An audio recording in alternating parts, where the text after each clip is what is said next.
गौतम बुद्ध के मठ का ये नियम था कि उनका कोई शिष्य जब भी कभी बुद्धत्व को प्राप्त कर लेता तब उसे कहा जाता कि एक दिशा में चले जाओ और आसपास के जो लोग हैं उनका ज्ञानवर्धन, उनकी जो आत्मा और चेतना जागृत करने का प्रयास करो और उनको सद्मार्ग पर लाना है।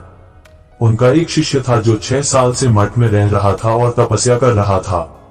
एक दिन वह परेशान हुआ और सोचने लगा कि मेरे गुरुदेव ने मुझे आदेश क्यों नहीं दिया। इसी बात पर नाराज होकर वह गौतम बुद्ध के पास गया और कहने लगा कि मेरी तपस्या में ऐसी क्या कमी रह गई? क्या मैंने ज्ञान अर्जित नहीं किया और अब तक आपने मुझे आदेश नहीं दिया कि जाकर किसी दूसरी जगह पर अपना ज्ञान बांटो, और क्या मैंने बुद्धत्व प्राप्त नहीं किया है? तभी गौतम बुद्ध ने शिष्य से कहा, सुनो, तुम्हें थोड़ा और समय लगेगा, यही समय बिताऊं। ये बात सुनकर वह शिष्य चीड़ गया और कहने लग गया कि गुरुदेव, आपके ज्ञान में कमी रह गई और आप मुझे ज्ञान नहीं दे पाए। गौतम बुद्ध को लगा कि ये समझेगा नहीं और कहा, ठीक है, कल सुबह पूर्व दिशा में एक गांव है, वह जाना और वहां से भिक्षा लेकर आना और अपना पूरा दिन वही बिताना और कोशिश करना कि वहां के लोगों को थोड़ा सा ज्ञान बांटना और आकर मुझे बताना कि अनुभव कैसा रहा। वह शिष्य बड़ा खुश हुआ और उसको लगा कि अब तो बात बन गई, अब मुझे आदेश मिल गया, और वह दूसरे दिन सुबह पूर्व दिशा की उस गांव में चला गया और शाम में जब वापस आया तो हाथ में पट्टी बंधी थी और हाथ पैरों पर चोट निशान थे।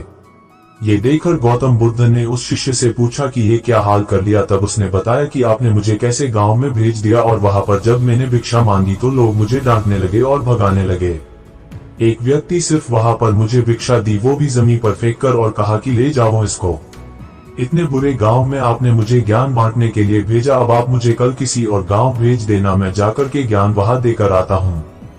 गौतम बुद्ध ये सुनकर थोड़ा मुस्कुराए और उन्हें तो पता था कि ये कुछ कर नहीं पाएगा, और कहा कि ठीक है, अगले दिन तुम किसी और गांव जाना, लेकिन एक दिन के बाद जाना और एक दिन मठ में रुके रहना है।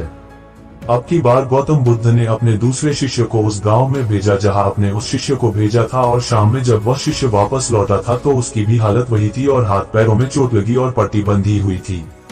गौतम बुद्ध ने पहले वाले शिष्य के सामने दूसरे शिष्य से पूछा कि हुआ क्या था।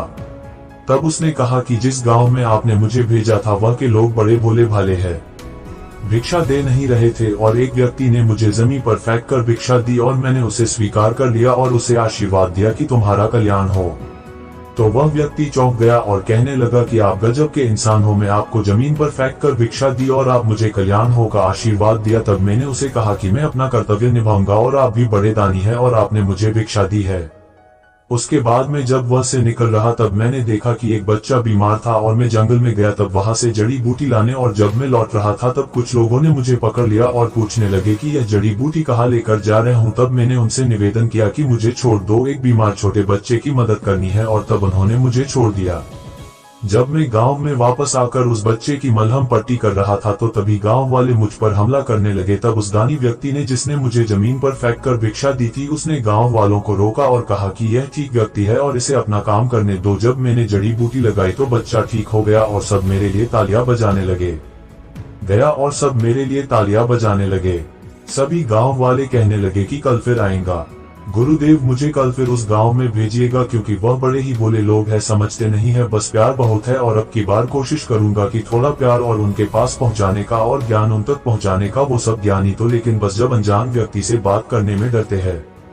वो जो पहला शिष्य था जो एक दिन पहले उसे गांव में गया था वह सुन रहा था और समझ रहा था और गौतम बुद्ध की चरणों में गिरकर बोला कि गुरुदेव, कमी तो मुझ में ही थी, आपने ज्ञान तो बहुत सारा दिया लेकिन मैं उसे आचरण में नहीं ढाल पाया और मैं अहंकार को ऊपर रखा और उसी गांव के लोगों को पहचान नहीं पाया और मार खाकर चला आया, और मार तो इन्होंने भी खाई लेकिन इनका अहंकार मिट चुका है और ये समझ चुके हैं कि वह लोग भोले भाले हैं और हमें उनसे अलग तरीकों से व्यवहार करना होगा और ज्ञान को आचरण में ढालकर उन लोगों तक पहुँचाना होगा। तो दोस्तों, इस कहानी से हमें प्रेरणा मिलती है कि अच्छा इंसान बनने पर ध्यान दीजिए, अच्छा समय अपने आप चला आएगा। हम अच्छा समय लाना चाहते हैं लेकिन अच्छा इंसान नहीं बन पाते हैं और सारी गड़बड़ बस यही हो जाती है। तो दोस्तों, आपको गौतम बुद्ध की कहानी पसंद आई तो वीडियो को लाइक, कमेंट और साथ ही चैनल को सब्सक्राइब करें।